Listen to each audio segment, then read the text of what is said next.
Good evening from the Municipal Auditorium in Kansas City. I am Dorothy Ridings, the President of the League of Women Voters, the sponsor of this final presidential debate of the 1984 campaign between Republican Ronald Reagan and Democrat Walter Mondale. Our panelists for tonight's debate on defense and foreign policy issues are Georgie Ann Geyer, syndicated columnist for Universal Press Syndicate; Marvin Kalb, chief diplomatic correspondent for NBC News; Morton Kondracki, executive editor of the New Republic magazine; and Henry Truitt, diplomatic correspondent for the Baltimore Sun. Edwin Newman, formerly of NBC News and now a syndicated columnist for King Features, is our moderator. Ed? Dorothy Ridings, thank you. A brief word about our procedure tonight. The first question will go to Mr. Mondale. He'll have 2.5 minutes to reply. Then the panel member who put the question will ask a follow-up. The answer to that will be limited to 1 minute. After that, the same question will be put to President Reagan. Again, there will be a follow-up, and then each man will have 1 minute for rebuttal. The second question will go to President Reagan first. After that, the alternating will continue. At the end, there will be 4-minute summations with President Reagan going last. We have asked the questioners to be brief. Let's begin. Ms. Geyer, your question to Mr. Mondale. Mr. Mondale, two related questions on the crucial issue of Central America. You and the Democratic Party have said that the only policy toward the horrendous civil wars in Central America should be on the economic development and negotiations, with perhaps a quarantine of Marxist Nicaragua. Do you believe that these answers would in any way solve the bitter conflicts there? Do you really believe that there is no need to resort to force at all? Are not these solutions to Central Americans' gnawing problems simply, again, too weak and too late? I believe that the question oversimplifies the difficulties of what we must do in Central America. Our objectives ought to be to strengthen the democracies, to stop communist and other extremist influences, and stabilize the community in that area. To do that, we need a three-pronged attack. One is military assistance to our friends who are being pressured. Secondly, a strong and sophisticated economic aid program and human rights program that offers a better life and a sharper alternative to the alternative offered by the totalitarians who oppose us.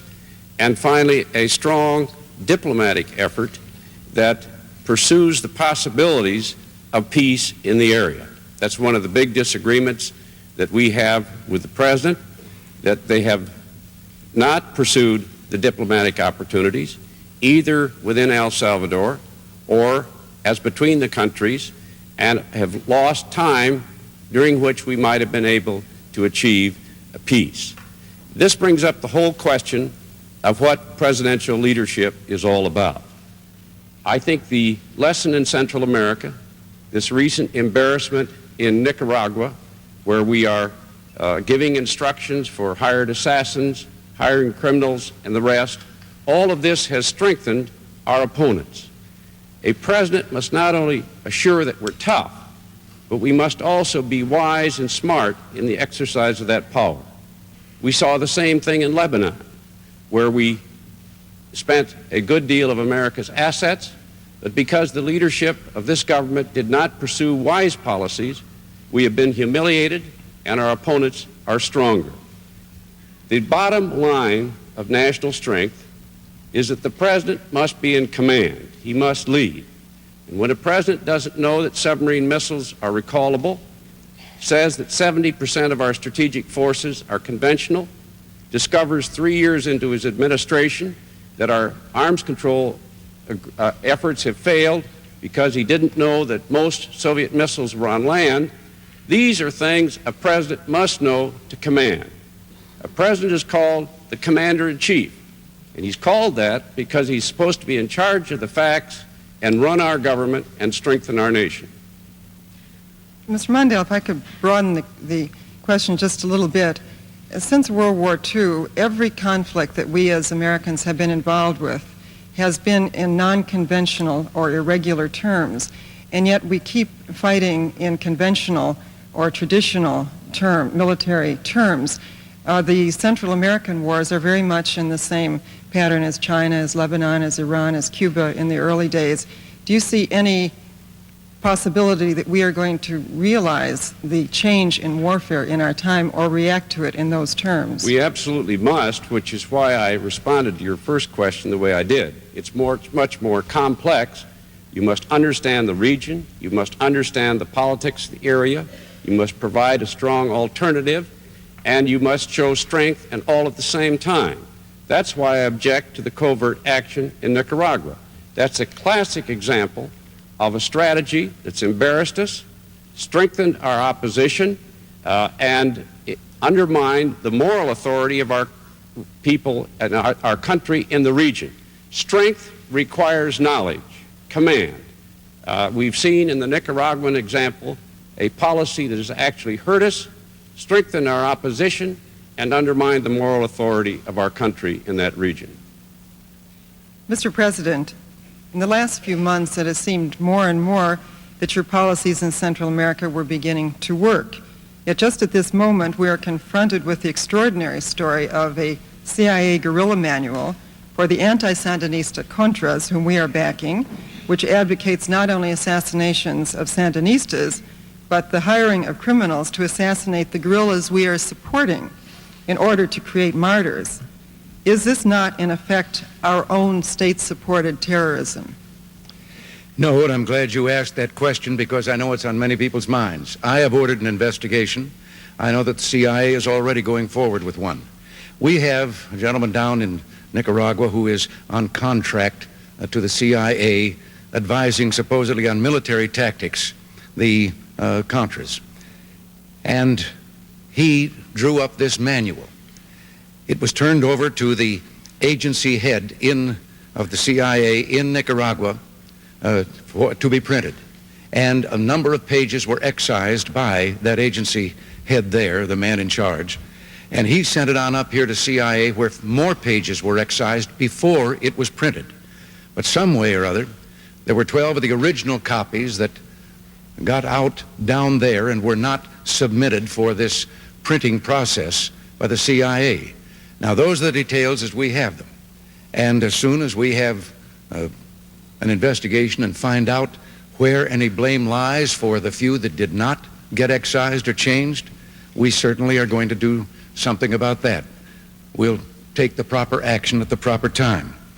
I was very interested to hear about Central America and our process down there, and I thought for a moment that instead of a debate, I was going to find Mr. Mondale in complete agreement with what we're doing, because the plan that he has outlined is the one we've been following for quite some time, including diplomatic processes throughout Central America and working closely with the Contadora group. So I can only tell you about the manual that we're not in the habit of assigning guilt before there has been proper evidence produced and proof of that guilt. But if guilt is established, whoever is guilty, we will treat with that situation then, and they will be removed. Well, Mr. President, you are implying then that the CIA in Nicaragua is directing the Contras there. I'd also like to ask whether having the CIA investigate its own manual in such a sensitive area is not sort of like sending the fox into the chicken coop a second time. I'm afraid I misspoke when I said a CIA head in Nicaragua. There's not someone there directing all of this activity. There are, as you know, CIA men stationed in other countries in the world and certainly in Central America. And so it was a man down there in that area that this was delivered to. And he recognized that what was in that manual was direct contravention of my own executive order in December of 1981, that we would have nothing to do with regard to political assassinations. Mr. Mondale, your rebuttal. What is a president charged with doing when he takes his oath of office? He raises his right hand and takes an oath of office to take care to faithfully execute the laws of the land. The president can't know everything, but a president has to know those things that are essential to his leadership and the enforcement of our laws. This manual, several thousands of which were produced, was distributed ordering political assassinations, hiring of criminals, and other forms of terrorism. Some of it was excised, but the part dealing with political terrorism was continued. How can this happen? How can something this serious occur in an administration and have a president of the United States in a situation like this say he didn't know? A president must know these things. I don't know which is worse, not knowing or knowing and not stopping it. And what about the mining of the harbors in Nicaragua, which violated international law? This has hurt this country and a president supposed to command. Mr. President, your rebuttal. Yes, I have so many things there to respond to. I'm going to pick out something you said earlier. You've been all over the country repeating something that I will admit the press has also been repeating, that I believed that nuclear missiles could be fired and then called back. I never ever conceived of such a thing. I never said any such thing. In a discussion of our strategic arms negotiations, I said that submarines carrying missiles and airplanes carrying missiles were more conventional type weapons, not as destabilizing as the land-based missiles, and that they were also weapons that, or carriers, that if they were sent out and there was a change, you could call them back before they had launched their missiles. But I hope that from here on you will no longer be saying that particular thing, which is absolutely false. How anyone could think that any sane person would believe you could call back a nuclear missile, I think is as ridiculous as the whole concept has been. So thank you for giving me a chance to straighten the record. I'm sure that you'll appreciate that. Mr. Kalb, Mr. Kalb, your question to President Reagan. Mr. President, you have often described the Soviet Union as a powerful, evil empire intent on world domination, but this year you have said, and I quote, "If they want to keep their Mickey Mouse system, that's okay with me." Which is it, Mr. President? Do you want to contain them within their present borders and perhaps try to reestablish détente, or what goes for détente, or do you really want to roll back their empire? I have said on a number of occasions exactly what I believe about the Soviet Union. I retract nothing that I have said. I believe that many of the things they have done are evil in any concept of morality that we have. But I also recognize that as the two great superpowers in the world, we have to live with each other. And I told Mr. Gromyko, we don't like their system, they don't like ours. And we're not going to change their system, and they sure better not try to change ours. But between us, we can either destroy the world or we can save it. And I suggested that certainly it was to their common interest, along with ours, to avoid a conflict and to attempt to save the world and remove the nuclear weapons. And I think that perhaps we established a little better understanding. I think that in dealing with the Soviet Union, one has to be realistic. I know that Mr. Mondale in the past has made statements as if they were just people like ourselves, and if we were kind and good and did something nice, they would respond accordingly. And the result was unilateral disarmament. We canceled the B-1 under the previous administration. What did we get for it? Nothing. The Soviet Union has been engaged in the biggest military buildup in the history of man. At the same time that we tried the policy of unilateral disarmament, of weakness, if you will. And now we are putting up a defense of our own, and I've made it very plain to them. We seek no superiority. We simply are going to provide a deterrent so that it will be too costly for them if they are nursing any ideas of aggression against us. Now, they claim they're not, and I made it plain to them, we're not. But there's been no change in my attitude at all. I just thought when I came into office it was time that there was some realistic talk to and about the Soviet Union. And we did get their attention. Mr. President, perhaps the other side of the coin, a related question, sir. Since World War II, the vital interests of the United States have always been defined by treaty commitments and by presidential proclamations. Aside from what is obvious, such as NATO, for example, which countries, which regions in the world do you regard as vital national interests of this country, meaning that you would send American troops to fight there if they were endangered? Well, now, you've added a hypothetical there at the end, Kelb, about that, where we would send troops in to fight. I am not going to make the decision as to what the tactics could be, but obviously there are a number of areas in the world that are of importance to us. One is the Middle East, and that is of interest to the whole Western world and the industrialized nations because of the great supply of energy upon which so many depend there. Our neighbors here in America are vital to us. We're working right now and trying to be of help in Southern Africa with regard to the independence of Namibia and the removal of the Cuban surrogates, the thousands of them, from Angola. So I can say there are a great many interests. I believe that we have a great interest in the Pacific Basin. That is where I think the future of the world lies. But I am not going to pick out one and in advance hypothetically say, oh yes, we would send troops there. I don't want to send troops Mr. President. anyplace.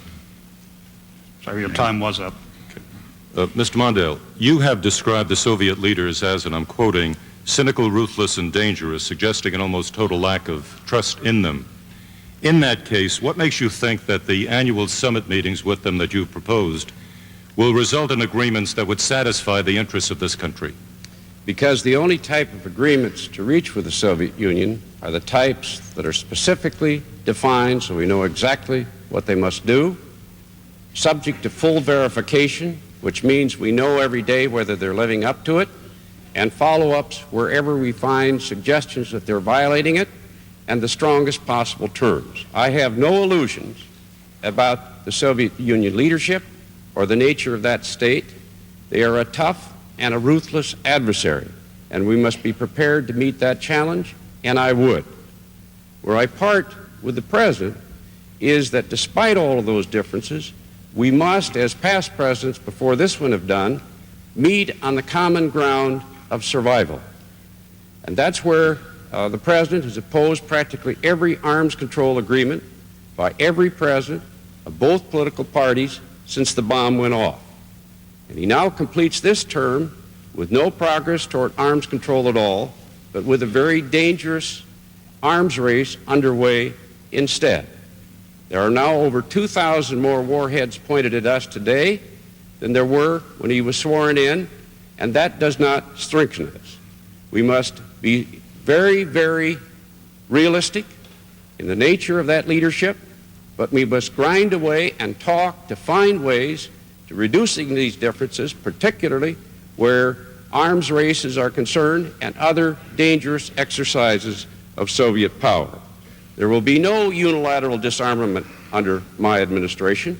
I will keep this nation strong. I understand exactly what the Soviets are up to, but that too is a part of national strength.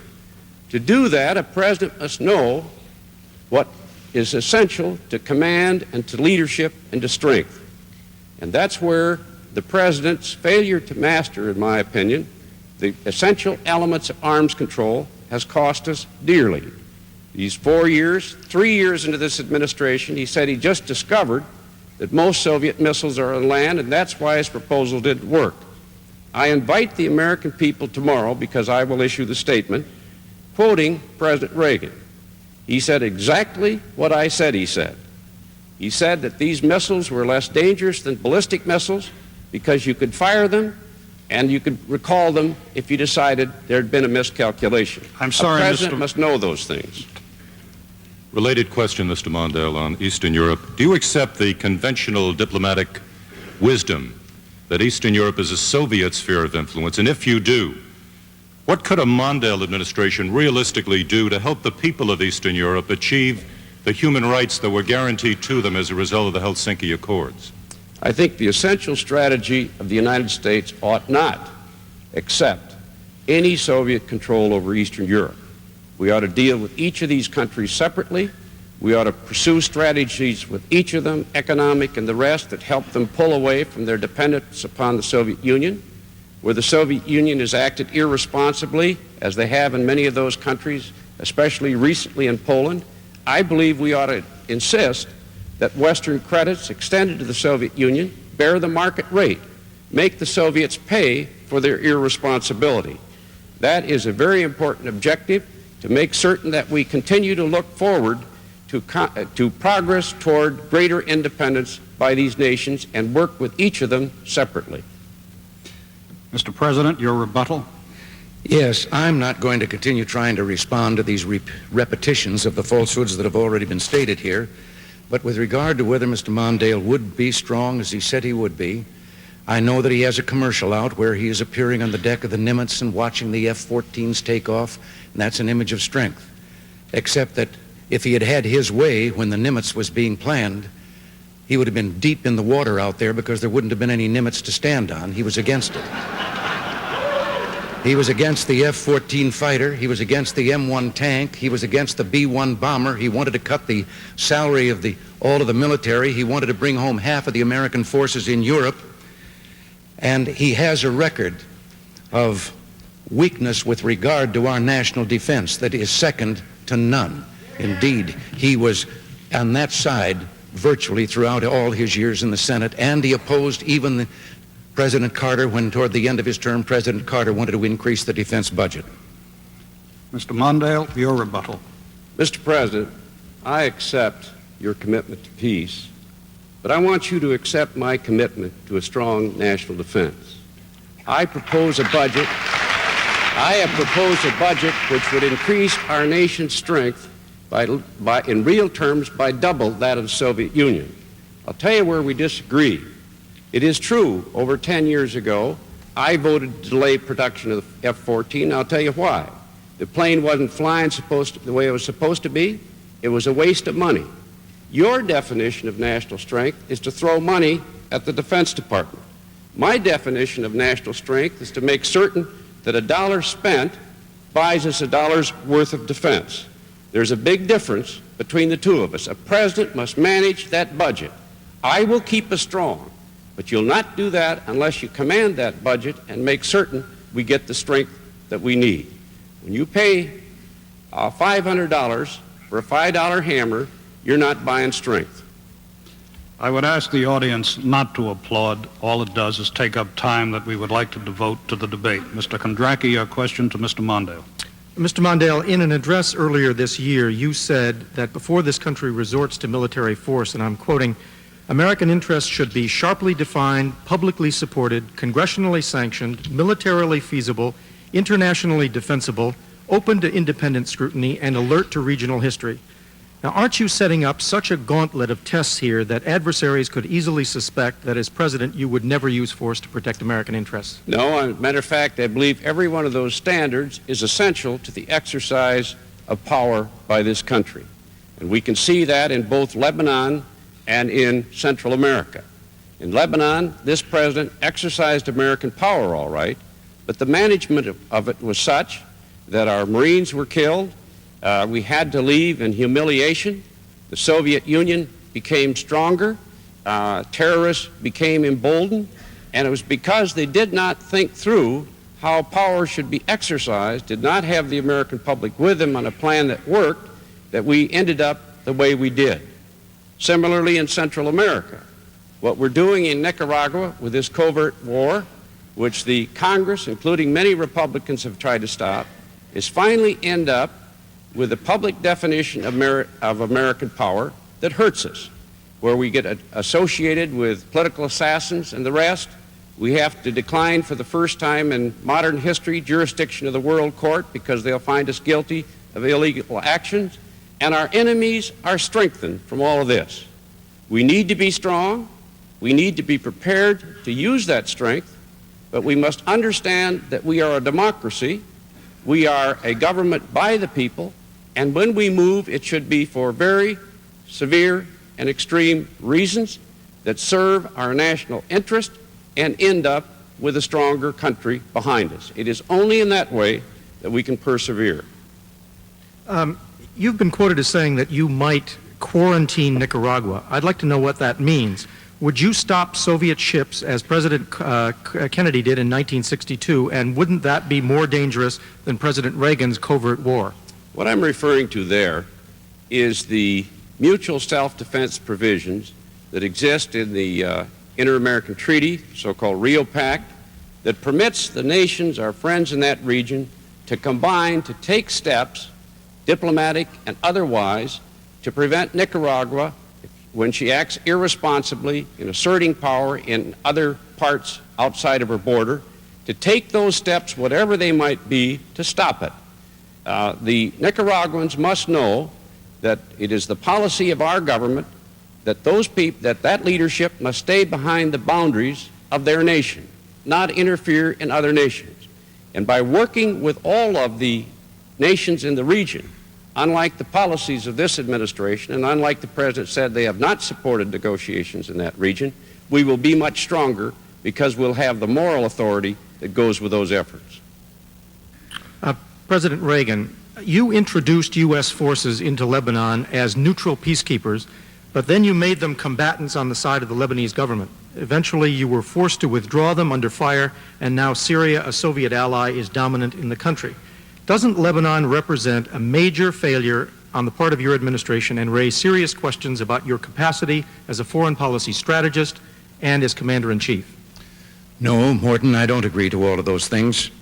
First of all, when we and our allies, the Italians, the French, and the United Kingdom went into Lebanon, we went in there at the request of what was left of the Lebanese government to be a stabilizing force while they tried to establish a government. But the first time we went in at their request because the war was going on right in Beirut between Israel and the PLO terrorists.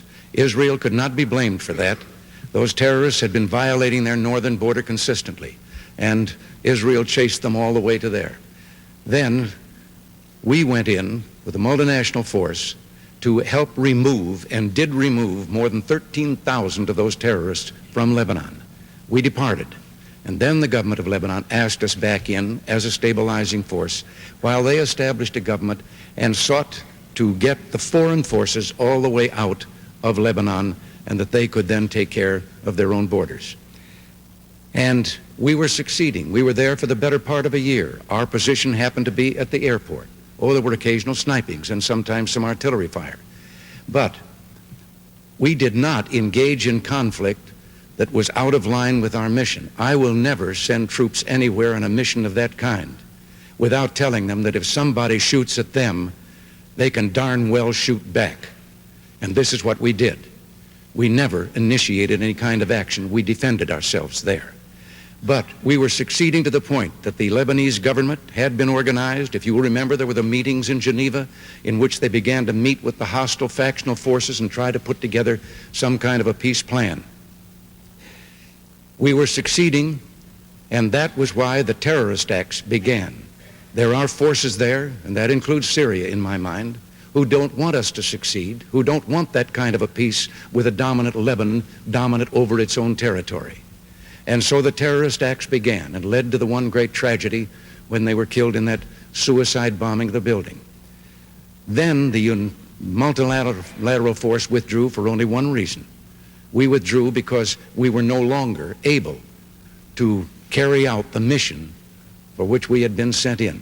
But we went in the interest of peace and to keep Israel and Syria from getting into the sixth war between them. And I have no apologies for our going on a peace mission. Mr. President, 4 years ago, you criticized President Carter for ignoring ample warnings that our diplomats in Iran might be taken hostage. Haven't you done exactly the same thing in Lebanon, not once, but 3 times, with 300 Americans not hostages but dead? And you vowed swift retaliation against terrorists, but doesn't our lack of response suggest that you're just bluffing? Morton, no.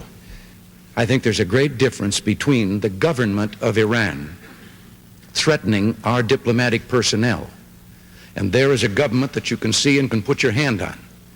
In the terrorist situation, there are terrorist factions all over. In a recent 30-day period, 37 terrorist acts in 20 countries have been committed. The most recent has been the one in Brighton. In dealing with terrorists, yes, we want to retaliate, but only if we can put our finger on the people responsible and not endanger the lives of innocent civilians there in the various communities and in the city of Beirut where these terrorists are operating. I have just signed legislation to add to our ability to deal, along with our allies, with this terrorist problem. And it's going to take all the nations together, just as when we banded together, we pretty much resolved the whole problem of skyjackings some time ago. Well, the red light went on. I could have gone on forever. Mr. Mondale, your rebuttal. Groucho Marx said, "Who do you believe, me or your own eyes?" And what we have in Lebanon is something that the American people have seen. The Joint Chiefs urged the President not to put our troops in that barracks because they were undefensible. They went to him 5 days before they were killed and said, "Please take them out of there." The Secretary of State admitted that this morning. He did not do so. The report following the explosion of the barracks disclosed that we had not taken any of the steps that we should have taken. That was the second time. Then the embassy was blown up a few weeks ago, and once again, none of the steps that should have been taken were taken, and we were warned 5 days before that explosives were on their way, and they weren't taken. The terrorists have won each time. The President told the terrorists he was going to retaliate. He didn't. They called their bluff. And the bottom line is that the United States left in humiliation, and our enemies are stronger. Mr. President, your rebuttal. Yes. First of all, Mr. Mondale should know that the President of the United States did not order the Marines into that barracks. That was a command decision made by the commanders on the spot and based with what they thought was best for the men there. That is one. And the other things that you've just said about the terrorists, I'm tempted to ask you what you would do. These are unidentified people, and after the bomb goes off, they're blown to bits because they are suicidal individuals who think that they're going to go to paradise if they perpetrate such an act and lose their life in doing it. We are going to, as I say, we're busy trying to find the centers where these operations stem from, and retaliation will be taken. But we are not going to simply kill some people to say, "Oh, look, we got even." We want to know when we retaliate that we're retaliating with those who are responsible for the terrorist acts. And terrorist acts are such that our own United States Capitol in Washington has been bombed twice. Mr. Truitt, your question to President Reagan. Mr. President, I want to raise an issue that I think has been lurking out there for 2 or 3 weeks and cast it specifically in national security terms. You already are the oldest president in history, and some of your staff say you were tired after your most recent encounter with Mr. Mondale. I recall yet that President Kennedy had to go for days on end with very little sleep during the Cuba Missile Crisis. Is there any doubt in your mind that you would be able to function in such circumstances?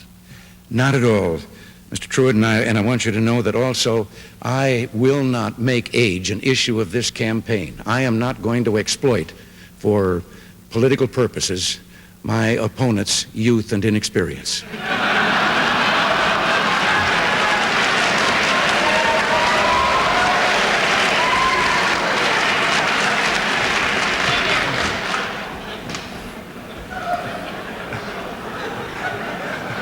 If I still have time, I might add, Mr. Truitt, I might add that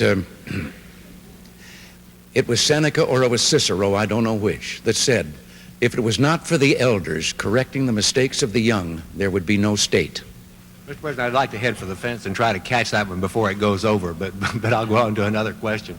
You and Mr. Mondale have already disagreed about what you had to say about recalling submarine-launched missiles. There's a similar issue out there that relates to it is said at least that you were unaware that the Soviet retaliatory power was based on land-based missiles. First, is that correct? Secondly, if it is correct, have you informed yourself in the meantime? And third, is it even necessary for the President to be so intimately involved in strategic details? Yes, this had to do with our disarmament talks. And the whole controversy about land missiles came up because we thought that the strategic nuclear weapons, the most destabilizing, are the land-based. You put your thumb on a button and somebody blows up 20 minutes later.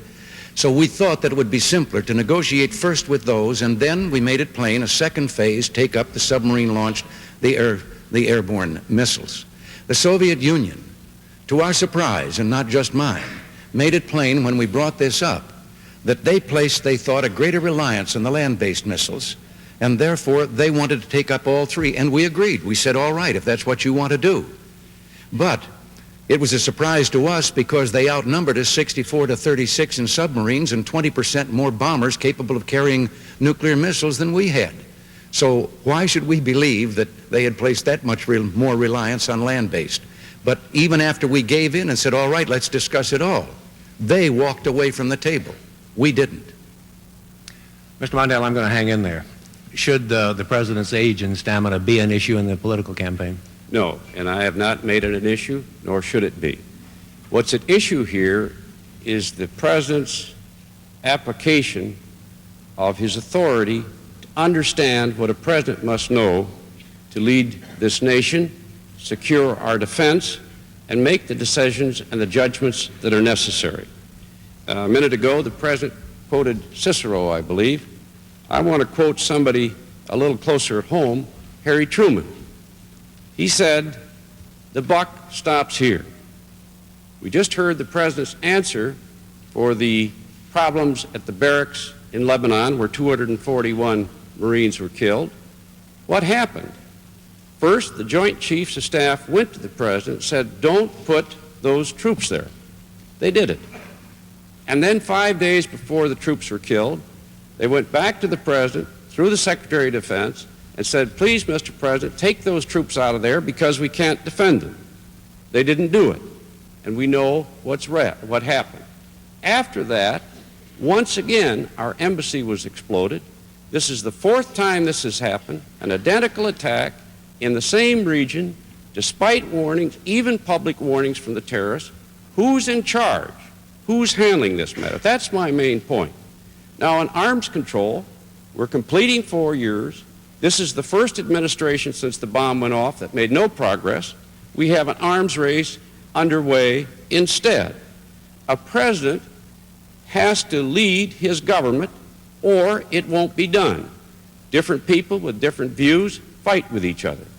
For 3.5 years, this administration avoided arms control, resisted tabling arms control proposals that had any hope of agreeing, rebuked their negotiator in 1981 when he came close to an agreement, at least in principle, on medium-range weapons. And we have this arms race underway, and a recent book that just came out by perhaps the nation's most respected author in this field, Strobe Talbot, called Deadly Gambit, concludes that this president has failed to master the essential details needed to command and lead us, both in terms of security, in terms of arms control. That's why they call the president a commander-in-chief. Good intentions, I grant, but it takes more than that. You must be tough and smart. This question of leadership keeps arising in different forms in this discussion already. And the president, Mr. Mondale, has called you whining and vacillating, among the more charitable phrases, weak, I believe. It is a question of leadership, and he has made the point that you have not repudiated some of the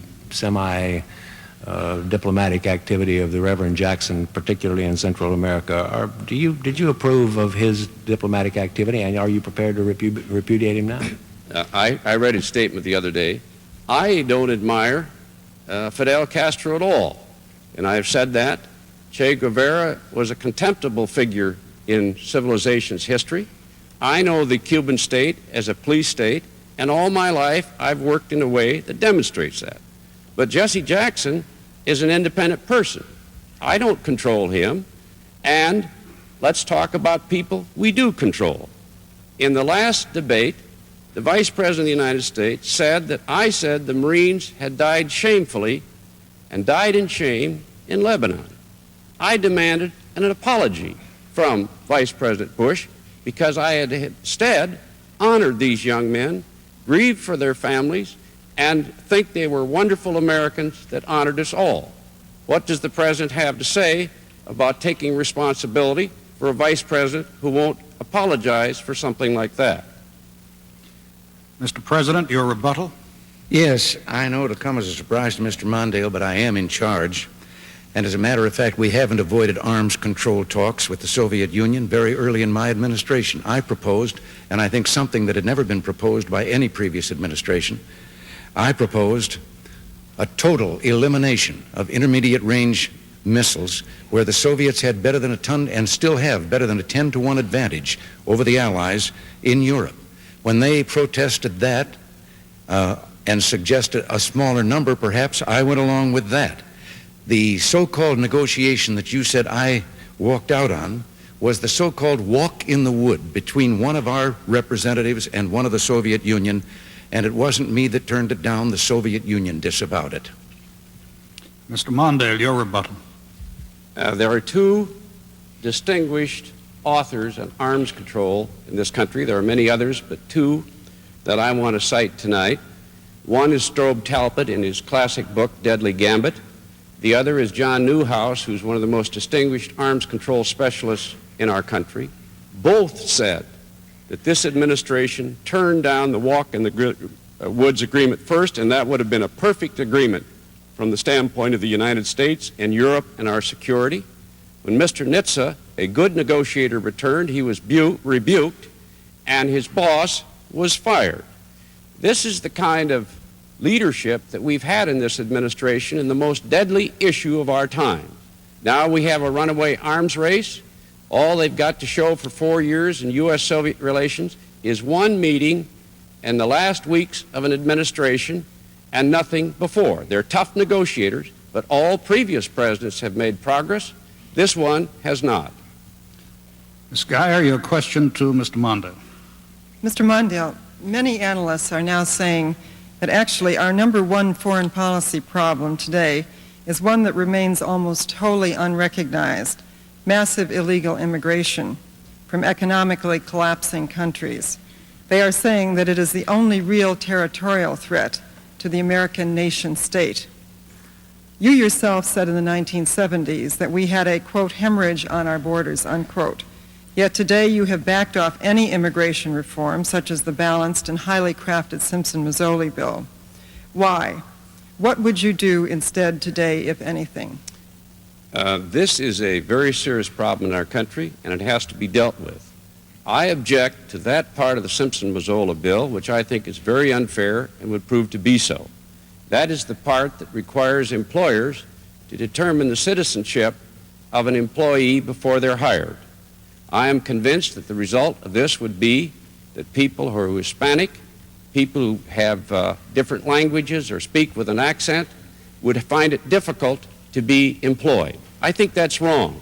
We've never had citizenship tests in our country before, and I don't think we should have a citizenship card today. That is counterproductive. I do support the other aspects of the Simpson-Mazzoli bill that strengthen enforcement at the border, strengthen other ways of dealing with undocumented workers in this difficult area, and dealing with the problem of settling people who have lived here for many, many years and do not have an established status. I have further strongly recommend that this administration do something it has not done, and that is to strengthen enforcement at the border, strengthen the officials in this government that deal with undocumented workers, and to do so in a way that's responsible and within the Constitution of the United States. We need an answer to this problem, but it must be an American answer that is consistent with justice and due process. Everyone in this room practically here tonight is an immigrant. We came here loving this nation, serving it, and it has served all of our most bountiful dreams. And one of those dreams is justice. And that we need a measure, and I will support a measure, that brings about those objectives, but avoids that one aspect that I think is very serious. The second part is to maintain and improve relations with our friends to the South. We cannot solve this problem all on our own. And that's why the failure of this administration to deal in an effective and good faith way with Mexico, with Costa Rica, with the other nations, in trying to find a peaceful settlement to the dispute in Central America has undermined our capacity to effectively to deal diplomatically in this area as well. Sir, people as well-balanced and just as Father Theodore Hesburgh at Notre Dame, who headed the Select Commission on Immigration, have pointed out repeatedly that there will be no immigration reform without employer sanctions, because it would be an unbalanced bill and there would be simply no way to reinforce it. However, putting that aside for the moment, your critics have also said repeatedly that you have not gone along with the bill or with any immigration reform because of the Hispanic groups or Hispanic leadership groups who actually do not represent what the Hispanic Americans want, because polls show that they overwhelmingly want some kind of immigration reform. Can you say, or how can you justify your position on this, and how do you respond to the criticism that this is another, or that this is an example of your flip-flopping and giving in to special interest groups at the expense of the American nation? I think you're right that the polls show that the majority of Hispanics want that bill. So I'm not doing it for political reasons. I'm doing it because all my life I've fought for a system of justice in this country, a system in which every American has a chance to achieve the fullness in life without discrimination. This bill imposes upon employers the responsibility of determining whether somebody who applies for a job is an American or not. And just inevitably, they're going to be reluctant to hire Hispanics or people with a different accent. If I were dealing with politics here, the polls show the American people want this. I am for reform in this area, for tough enforcement at the border, and for many other aspects of the Simpson-Mazzola bill. But all my life, I've fought for a fair nation, and despite the politics of it, I stand where I stand, and I think I'm right. And before this fight is over, we're going to come up with a better bill, a more effective bill that does not undermine the liberties of our people.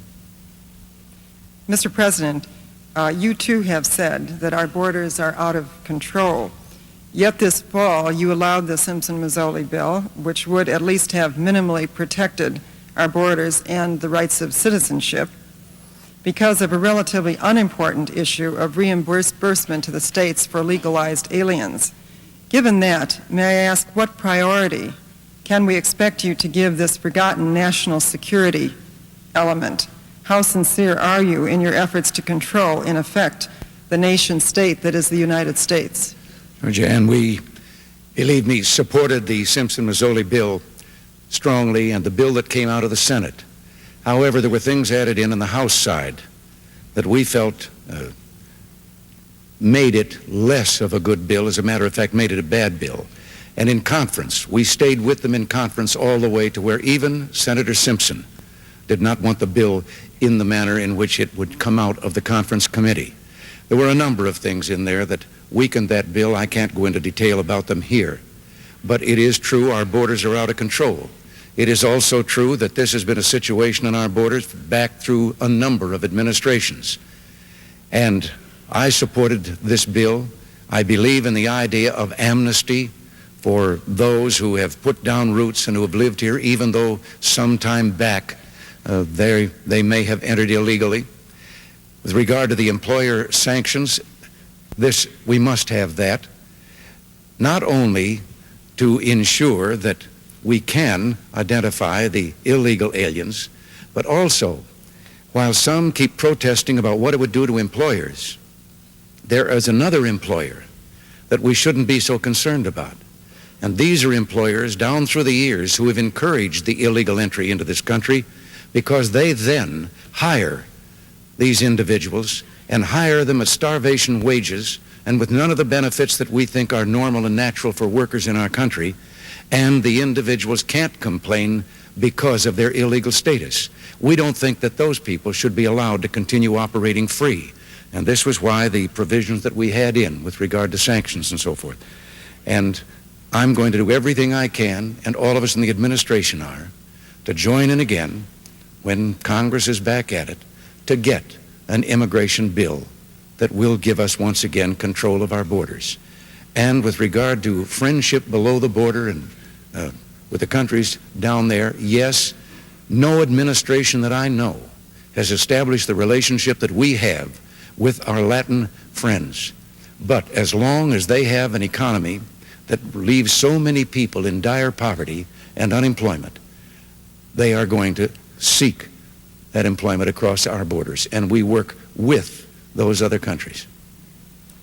Mr. President, the experts also say that the situation today is terribly different, quantitatively, qualitatively different from what it has been in the past because of the gigantic population growth. For instance, Mexico's population will go from about 60 million today to 120 million at the turn of the century. Many of these people will be coming into the United States not as citizens but as illegal workers. You have repeatedly said recently that you believe that Armageddon, the destruction of the world, may be imminent in our times. Do you ever feel that we are in for an Armageddon or a situation, a time of anarchy regarding the population explosion in the world? No, as a matter of fact, the population explosion, if you look at the actual figures, has been vastly exaggerated, over-exaggerated. As a matter of fact, there are some pretty scientific and solid figures about how much space there still is in the world and how many more people we can have. It's almost like going back to the Malthusian theory, when even then they were saying that everyone would starve with the limited population they had then. But the problem of population growth is one here with regard to our immigration, and we have been the safety valve, whether we wanted to or not, with the illegal entry here in Mexico, where their population is increasing and they don't have an economy that can absorb them and provide the jobs. And this is what we're trying to work out, not only to protect our own borders, but to have some kind of fairness and recognition of that problem. Mr. Mondale, your rebuttal. One of the biggest problems today is that the countries to our south are so desperately poor that these people who will almost lose their lives if they don't come north despite all the risks. And if we're going to find a permanent, fundamental answer to this, it goes to American economic and trade policies that permit these nations to have a chance to get on their own 2 feet and to get prosperity so that they can have jobs for themselves and their people. And that's why this enormous national debt engineered by this administration is harming these countries and fueling this immigration. These high interest rates, real rates that have doubled under this administration, have had the same effect on Mexico and so on, and the cost of repaying those debts is so enormous that it results in massive unemployment, hardship, and heartache. And that drives our friends to the north, to the south, up into our region, and we need to end those deficits as well. Mr. President, your rebuttal. Well, my rebuttal is I've heard the national debt blamed for a lot of things, but not for illegal immigration across our border, and it has nothing to do with it. But with regard to these high interest rates, too, at least give us the recognition of the fact that when you left office, Mr. Mondale, they were 21.5, the prime rate. It's now 12.25, and I predict it'll be coming down a little more shortly. So we're trying to undo some of the things that your administration did. No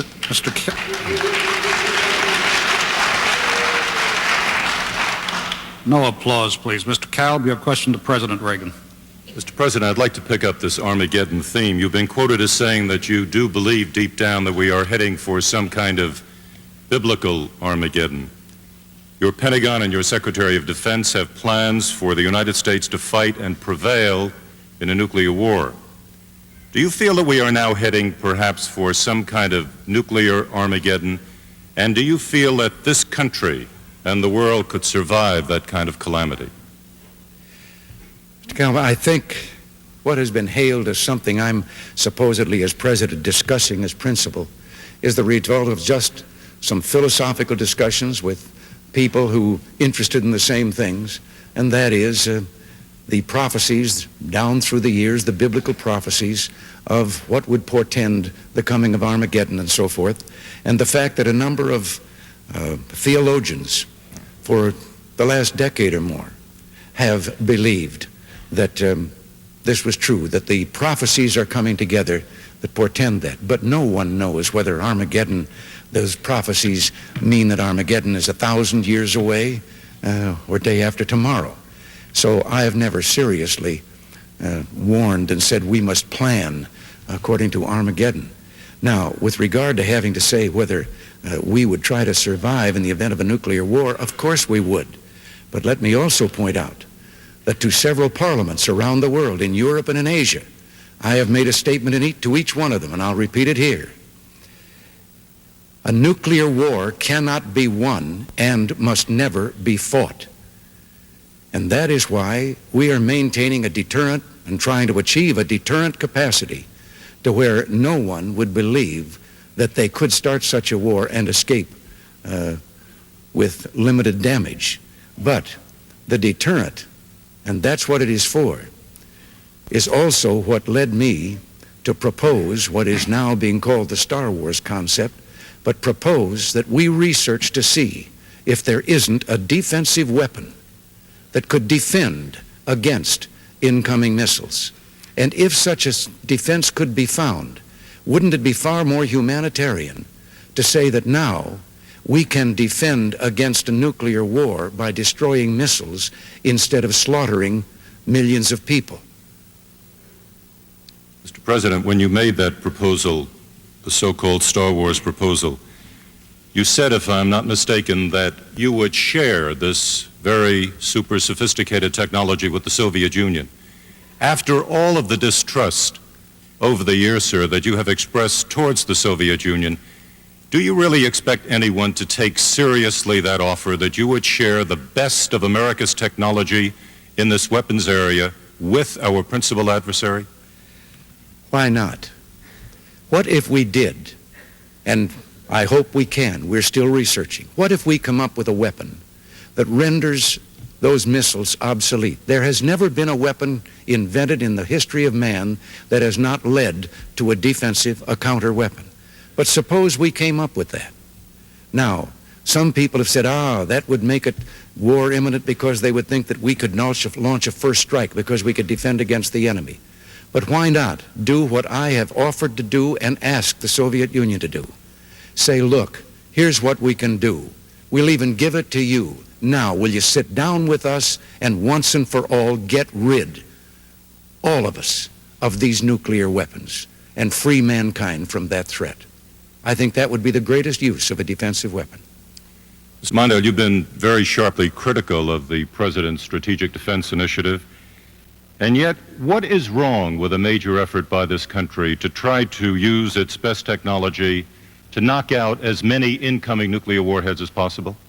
First of all, let me sharply disagree with the President on sharing the most advanced, the most dangerous, the most important technology in America with the Soviet Union. We have had for many years, understandably, a system of restraints on high technology because the Soviets are behind us, and any research or development along the Star Wars schemes would inevitably involve our most advanced computers, most advanced engineering, and the thought that we would share this with the Soviet Union is, in my opinion, a total non-starter. I would not let the Soviet Union get their hands on it at all. Now, what's wrong with Star Wars? There's nothing wrong with the theory of it. If we could develop a principle that would say both sides could fire all their missiles and no one would get hurt, I suppose it's a good idea. But the fact of it is, we're so far away from research that even comes close to that, that this director of engineering research in the Defense Department said to get there, we would have to solve 8 problems, each of which are more difficult than the atomic bomb and the Manhattan Project. It would cost something like $1 trillion to test and deploy weapons. The second thing is, this all assumes that the Soviets wouldn't respond in kind, and they always do. We don't get behind, they won't get behind, and that's been the tragic story of the arms race. We have more at stake in space satellites than they do. If we could stop right now the testing and the deployment of these space weapons, and the President's proposals go clear beyond research. If it was just research, we wouldn't have any argument, because maybe someday somebody will think of something. But to commit this nation to a buildup of anti-satellite and space weapons at this time, in their crude state, would bring about an arms race that's very dangerous indeed. one final point. The most dangerous aspect of this proposal is for the first time we would delegate to computers the decision as to whether to start a war. That's dead wrong. There wouldn't be time for a president to decide. It would be decided by these remote computers. It might be an oil fire. It might be a jet exhaust. The computer might decide it's a missile, and off we go. Why don't we stop this madness now and draw a line and keep the heavens free from war? Mr. Mondale. In this general area, sir, of arms control, President Carter's National Security Advisor, Zbigniew Brzezinski, said, quote, "A nuclear freeze is a hoax," unquote. Yet the basis of your arms proposals, as I understand them, is a mutual and verifiable freeze on existing weapon systems. In your view, which specific weapon systems could be subject to a mutual and verifiable freeze, and which could not? Every system that is verifiable should be placed on the table for negotiations for an agreement. I would not agree to any negotiations or any agreement that involved conduct on the part of the Soviet Union that we couldn't verify every day. I would not agree to any agreement in which the United States security interest was not fully recognized and supported. That's why we say mutual and verifiable freezes. Now, why do I support the freeze? Because this ever-rising arms race madness makes both nations less secure. It's more difficult to defend this nation. It is putting a hair trigger on nuclear war.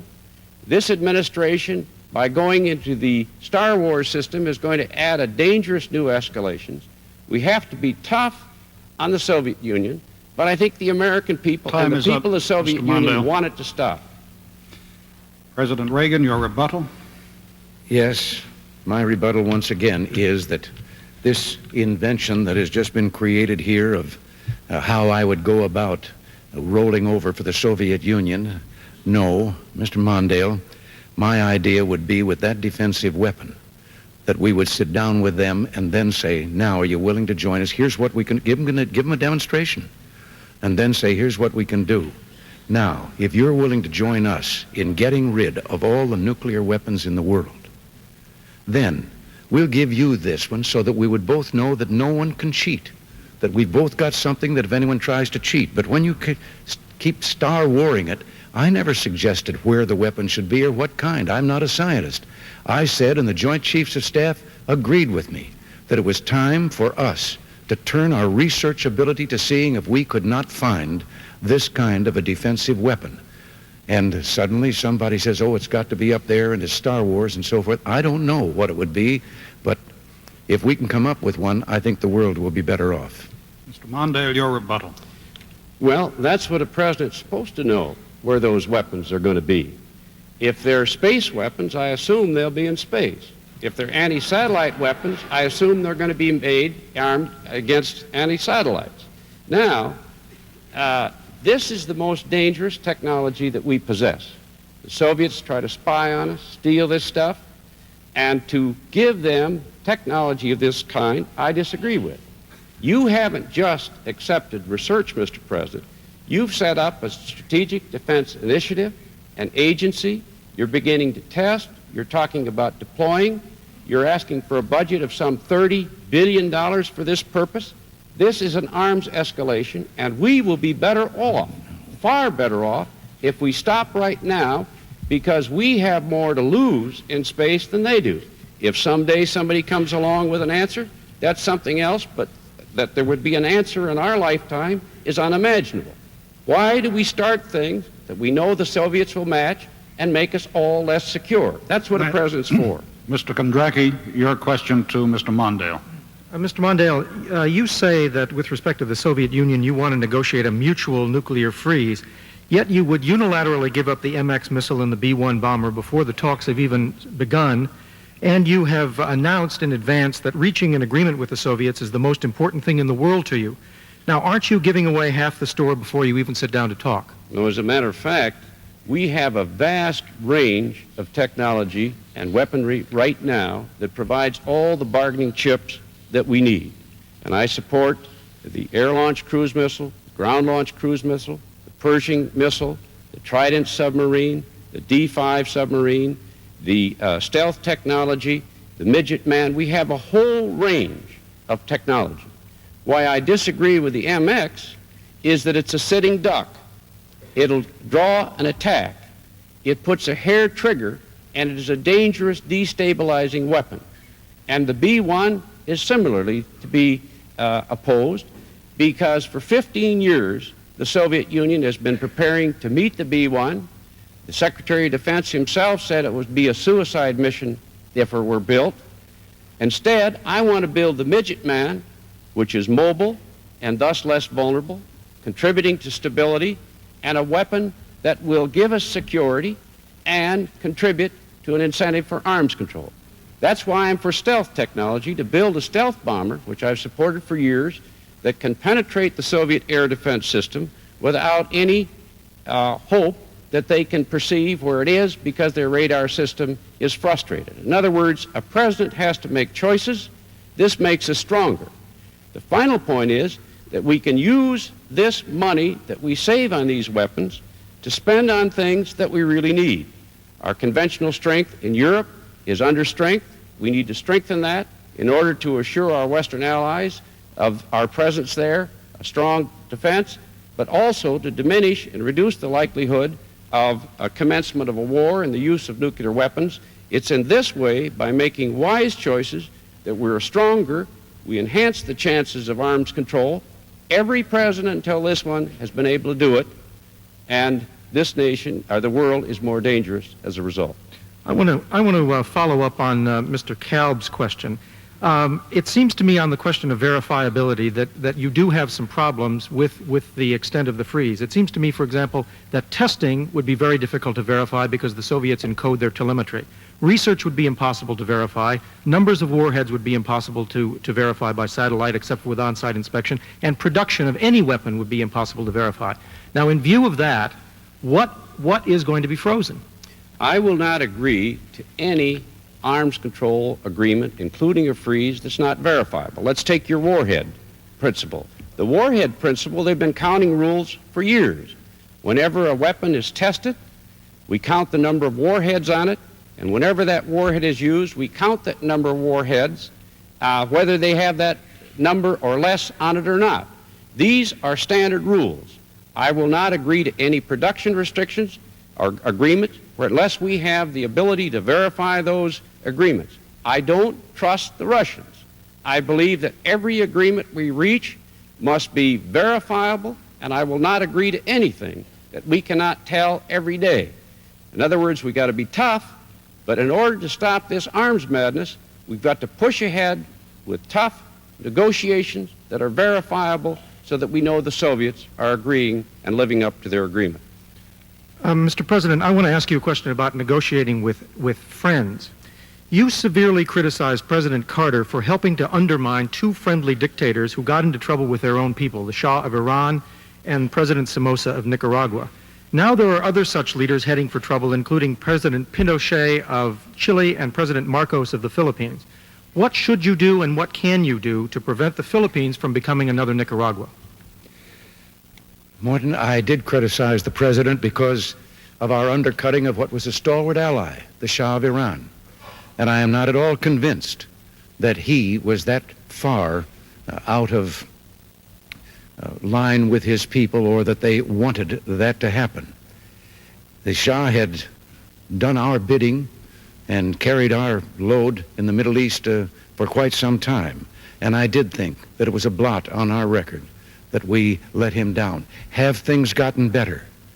The Shah, whatever he might have done, was building low-cost housing, had taken land away from the mullahs and was distributing it to the peasants so they could be landowners, things of that kind.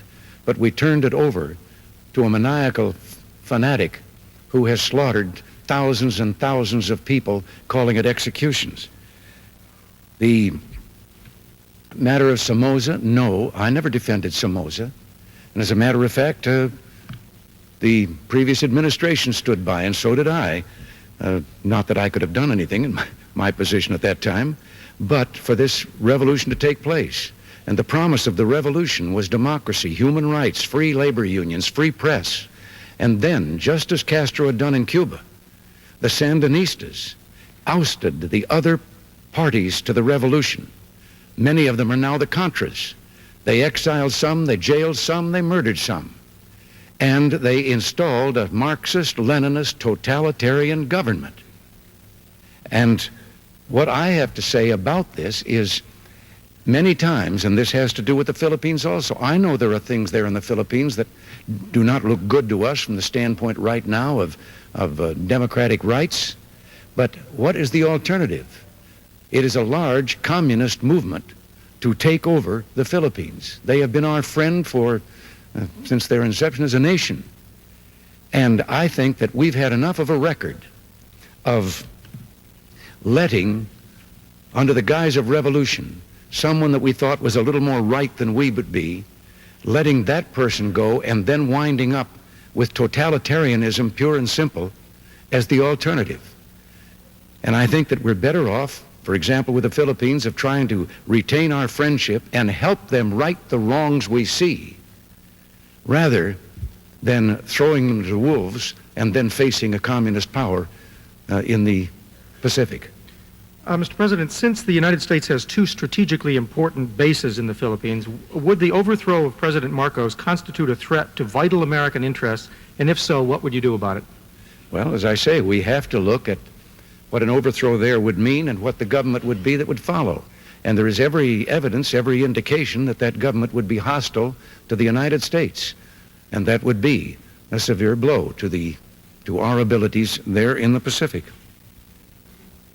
And what would you do about it? Sorry, you've asked the follow-up question. Mr. Mondale, your rebuttal. Perhaps in no area do we disagree more than this administration's policies on human rights. I went to the Philippines as vice president, pressed for human rights, called for the release of Aquino, and made progress that had been stalled on both the Subic and the Clark airfield bases. What explains this administration cozying up to the Argentine dictators after they took over? Fortunately, a democracy took over, but this nation was embarrassed by this current administration's adoption of their policies. What happens in South Africa, where, for example, the Nobel Prize winner 2 days ago said, this administration is seen as working with the oppressive government of that region, of South Africa. That hurts this nation. We need to stand for human rights. We need to make it clear we're for human liberty. National security and human rights must go together, but this administration, time and time again, has lost its way in this field. President Reagan, your rebuttal. Well, the invasion of Afghanistan didn't take place on our watch. I have described what has happened in Iran, and we weren't here then either. I don't think that our record of human rights can be assailed. I think that we have observed ourselves and have done our best to see that human rights are extended throughout the world. Mr. Mondale has recently announced a plan of his to get the democracies together and to work with the whole world to turn to democracy. And I was glad to hear him say that, because that's what we've been doing ever since I announced to the British Parliament that I thought we should do this. And human rights are not advanced when at the same time you then stand back and say, whoops, we didn't know the gun was loaded, and you have another totalitarian power on your hands. In this segment, because of the pressure of time, there will be no rebuttals and there will be no follow-up questions. Mr. Truitt, your question to President Reagan. One question to each candidate. One question to each candidate.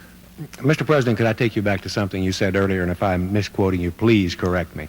But I understood you to say that if the development of space military technology was successful, you might give the Soviets a demonstration and say, here it is, which sounds to me as if you might be trying to gain the sort of advantage that would enable you to dictate terms, in which I would then suggest to you might mean scrapping a generation of nuclear strategy called mutual deterrence, in which we in effect hold each other hostage. Is that your intention? Well, I can't say that I have roundtabled that and sat down with the chiefs of staff, but I have said that it seems to me that this could be a logical step in what is my ultimate goal, my ultimate dream, and that is the elimination of nuclear weapons in the world. And it seems to me that this could be an adjunct, or certainly a great assisting agent in getting that done.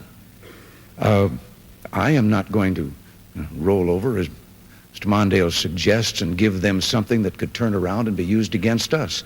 But I think it's a very interesting proposal to see if we can find, first of all, something that renders those weapons obsolete, incapable of their mission. But Mr. Mondale seems to approve MAD. MAD is mutual assured destruction, meaning if you use nuclear weapons on us, the only thing we have to keep you from doing it is that we'll kill as many people of yours as you'll kill of ours. I think that to do everything we can to find, as I say, something that would destroy weapons and not humans is a great step forward in human rights. Mr. Mondale, could I ask you to address the question of nuclear strategy then? Formal doctrine is very arcane, but I'm going to ask you to deal with it anyway. Do you believe in MAD, mutual assured destruction, mutual deterrence, as it has been practiced for the last generation? I believe in a sensible arms control approach that brings down these weapons to manageable levels. I would like to see their elimination. And in the meantime, we have to be strong enough to make certain that the Soviet Union never tempts us. Now here we have to decide between generalized objectives and reality. The President says he wants to eliminate or reduce the number of nuclear weapons. But in fact, these last 4 years have seen more weapons built, a wider and more vigorous arms race than in human history. He says he wants a system that will make nuclear arms wars safe, so nobody's going to get hurt. Well, maybe someday somebody can dream of that. But why start an arms race now? Why destabilize our relationship? Why threaten our space satellites upon which we defend? Why pursue a strategy that would delegate to computers the question of starting a war? A president, to defend this country and to get arms control, must master what's going on. I accept his objective and his dreams. We all do. But the hard reality is that we must know what we're doing and pursue those objectives that are possible in our time. He's opposed every effort of every president to do so, and the 4 years of his administration, he's failed to do so. And if you want a tough president who uses that strength to get arms control and draws the line in the heavens, vote for Walter Mondale. Please, I must again ask the audience not to applaud, not to cheer, not to demonstrate its feelings in any way. We've arrived at the point in the debate now where we call for closing statements. You have the full 4 minutes, each of you. Mr. Mondale, will you go first? I want to thank the League of Women Voters, the good citizens of Kansas City, and President Reagan for agreeing to debate this evening. This evening we talked about national strength. I believe we need to be strong, and I will keep us strong. But I think strength must also require wisdom and smarts in its exercise. That's key to the strength of our nation. A president must know the essential facts essential to command. But a president must also have a vision of where this nation should go.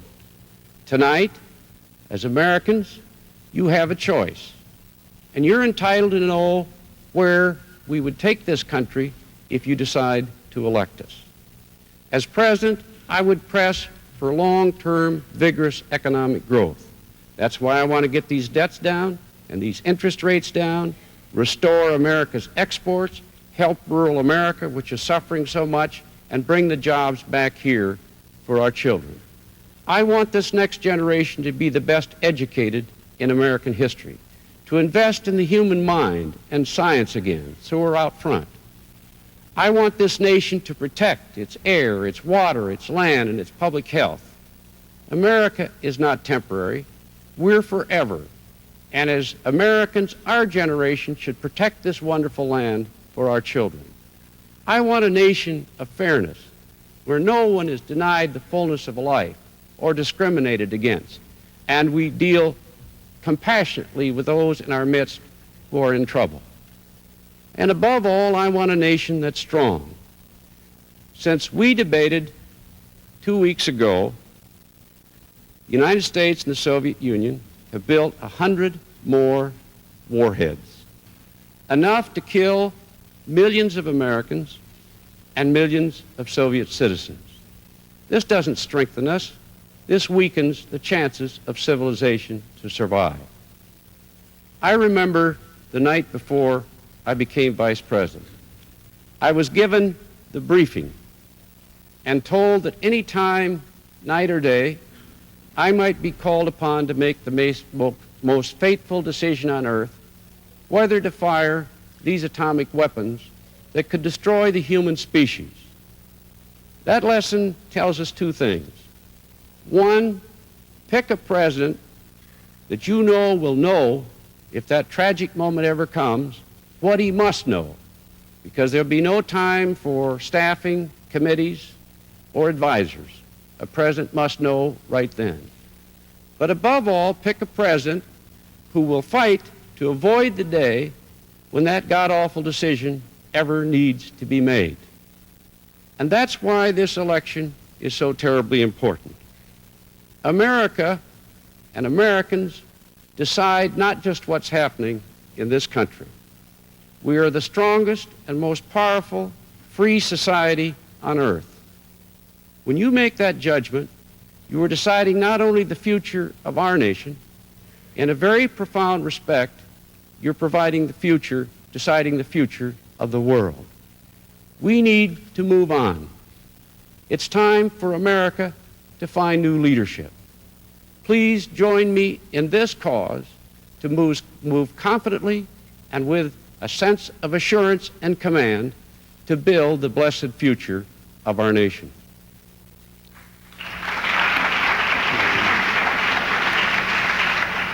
President Reagan, your summation, please. Yes, my thanks to the League of Women Voters, to the panelists, the moderator, and to the people of Kansas City for their warm hospitality and greeting. I think the American people tonight have much to be grateful for.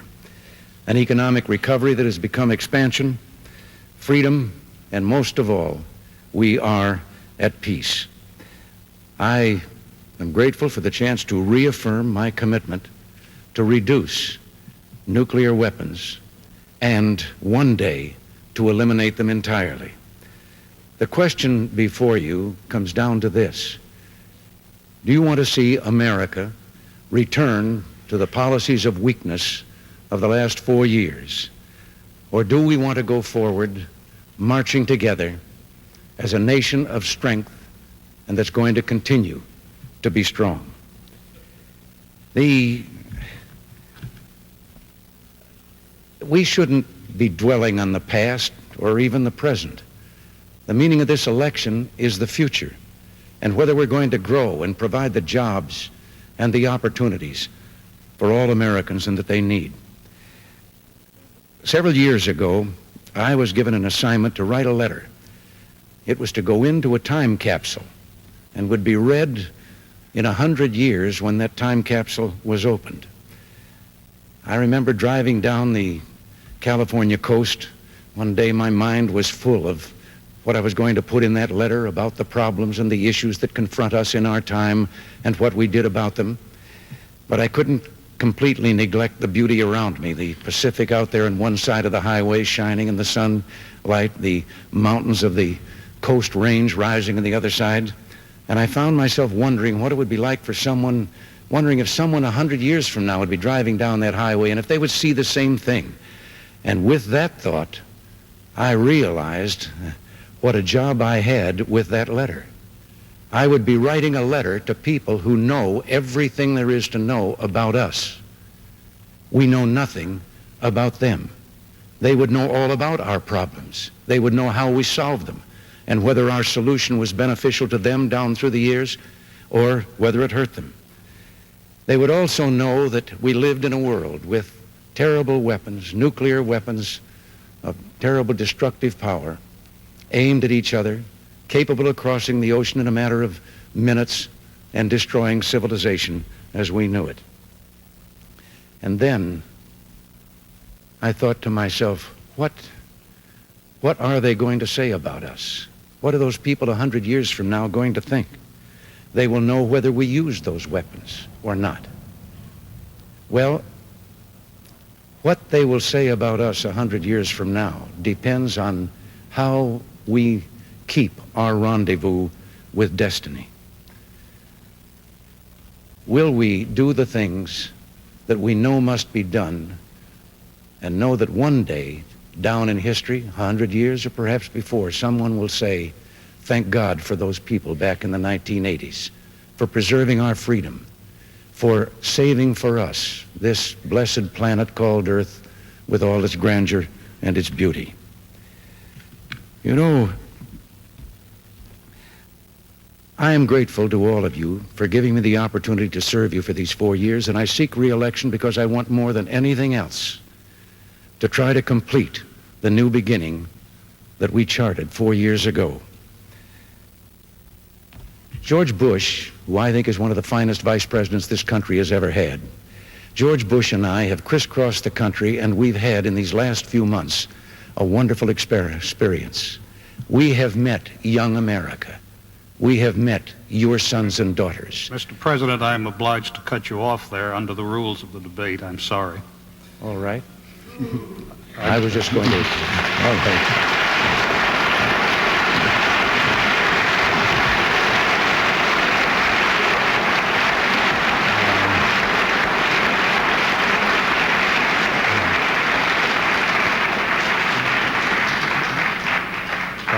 Perhaps I should point out that the rules under which I did that were agreed upon by the two campaigns with the League, as you know. Yes. Thank you, Mr. President. Thank you, Mr. Mondale. Our thanks also to the panel. Finally, to our audience, we thank you, and the League of Women Voters asks me to say to you, don't forget to vote on November 6th.